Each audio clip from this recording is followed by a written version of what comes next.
The Legend of King Arthur. King Arthur was a legendary British character thought to have existed during medieval times and is believed to have led the defense of Britain against the Saxon invaders during the early 6th century. Many theories about his identity have been proposed by scholars over the centuries, while others say he never existed. The legends surrounding King Arthur varied greatly throughout the centuries.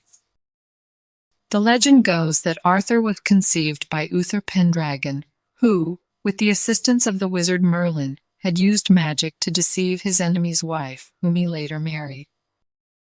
A young Arthur succeeded his father to the throne, Excalibur in hand, and married Guinevere.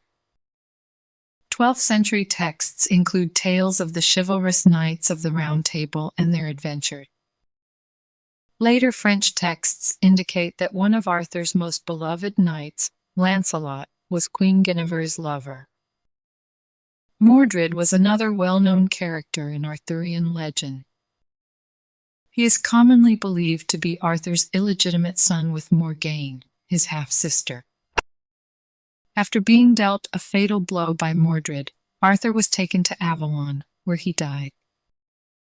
Avalon was a mystical island, which is said to be where Glastonbury is located now. Monks at Glastonbury Abbey claim to have found the bones of Arthur and Guinevere in the 12th century. Who was King Arthur? Very little is known about the Dark Ages, when King Arthur was said to have won numerous battles against the Saxons. Throughout the centuries, the tale of Arthur has expanded and remained timeless, but experts haven't been able to confirm that he actually existed.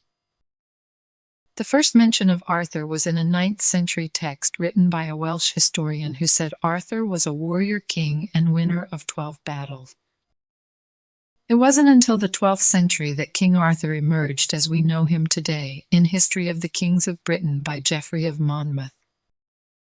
Queen Guinevere, Sir Lancelot, and the wizard Merlin emerged as key figures in the legend of King Arthur in this and further renditions of the tale. Important locations in King Arthur's tale. There are many historical locations that are connected with Arthurian legend. Tingatale Castle was the supposed location of Arthur's conception. Delsmere Pool in Cornwall is said to be bottomless, with an underwater tunnel leading directly to the ocean. It is thought to be the home of the Lady of the Lake, who, according to one version of the legend, gave Arthur his sword, Excalibur. Cadbury Castle is one of the sites rumored to have been the location of Camelot. Glastonbury is thought to be King Arthur's final resting place. Glastonbury Tor would have been surrounded by water during Arthur's lifetime, so it is thought of as the location of the mythical island of Avalon.